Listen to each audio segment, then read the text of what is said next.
लाखांदूर येथे शेतकऱ्यांच्या विविध मागण्यांसाठी आमरण उपोषणाला सुरुवात करण्यात आली आहे। शासकीय आधारभूत धान्य खरेदी केंद्रावर 3 महिने लोटूनही शेतकऱ्यांच्या खात्यात पैसे जमा झाले नाहीत। तसेच काही केंद्रांवर लिमिट अभावी धान्य खरेदी करणेही शक्य झाले नाहीये। यामुळे शेतकऱ्यांमधली नाराजी आता वाढली आहे। सरकारने करोडो रुपये खर्च करून बांधलेली नवीन प्रशासकीय इमारत 1 वर्ष लोटूनही लोकार्पण न झाल्यामुळे नागरिकांना त्रास सहन करावा लागतोय।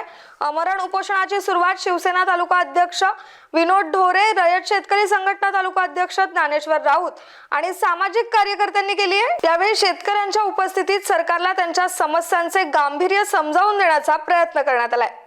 मच्छिंद्र मावळे, स्टार महाराष्ट्र न्यूज। विनोद दागोजी ढोरे, मुक्काम पोस्ट सरांनी बुजुर्ग, तालुका लाखांदूर, जिल्हा भंडारा। सामाजिक कार्यकर्ता तथा शिवसेना तालुका प्रमुख म्हणून मी काम करत आहे। शासनाच्या चुकीच्या ध्येय धोरणामुळे आज मागील 3 महिन्यापासून शेतकऱ्यावर उपासमारीची पाळी आलेली आहे। शेतकऱ्यांनी जे धान जिल्हा पणन महासंघाला विकत दिलेलं आहे त्यांचं 3 महिन्यापासून महाराष्ट्र सरकारनं कसल्याही प्रकारचे चुकारे त्यांच्या अकाउंटवर जमा केलेले नाही आहेत। त्यामुळे आज आम्ही आमरण उपोषणाला बसलेलो आहोत। माननीय ह्या विधान परिषदेचे आमदार परिणय फुके न्यूजच्या माध्यमातून परिणय फुकेचा श्रेय म्हणून न्यूज देतात की शेतकऱ्यांना प्रयत्न म्हणजे परिणय फुकेच्या प्रयत्नामुळे शेतकऱ्यांच्या अकाउंटवर पैसे जमा। परिणय फुके साहेबांना मी आव्हान करीतो की साहेब, सत्तेचे आमदार आहात आपण आणि 3 महिने का हापूच्या गोळ्या खाऊन झोपल्या होत्या का?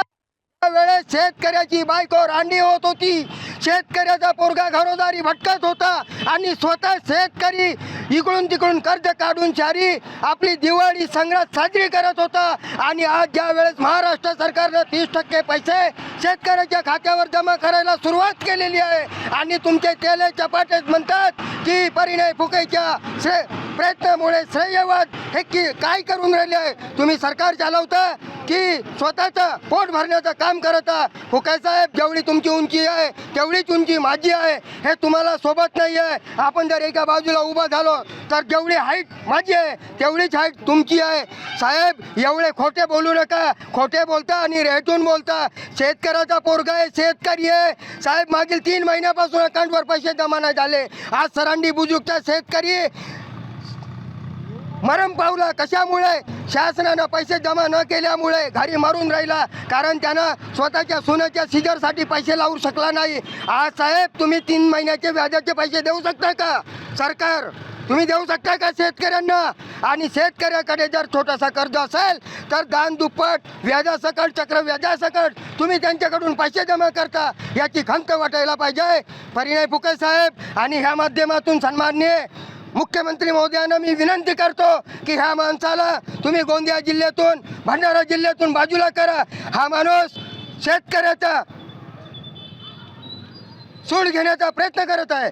शेतकऱ्याचा एकच नारा, जोपर्यंत शेतकऱ्यांच्या पूर्ण मागण्या होणार नाही, लिमिट वाढवून मिळणार नाही, शासकीय प्रशासकीय इमारत जी आहे शासनानं बांधलेली सरकारी तहसील कार्यालयासाठी, तिचा लोकार्पण सोहळा जोपर्यंत होणार नाही तोपर्यंत आमचं आमरण उपोषण निरंतर चालू राहील। आणि ह्या उपोषणादरम्यान परिणय फुकेकडून आमच्या केसाला जरी धक्का लागला तर याची सर्वांची जबाबदारी परिणय फुकेची राहील आणि महाराष्ट्र सरकारची राहील। नवनवीन घडामोडी पाहण्यासाठी स्टार महाराष्ट्र न्यूजला सबस्क्राईब करा आणि ताज्या बातम्यांचे अपडेट मिळवण्यासाठी बेल आयकॉनला प्रेस करा आणि परिपूर्ण बातमीबरोबर रहा, इतरांपेक्षा एक पाऊल पुढे।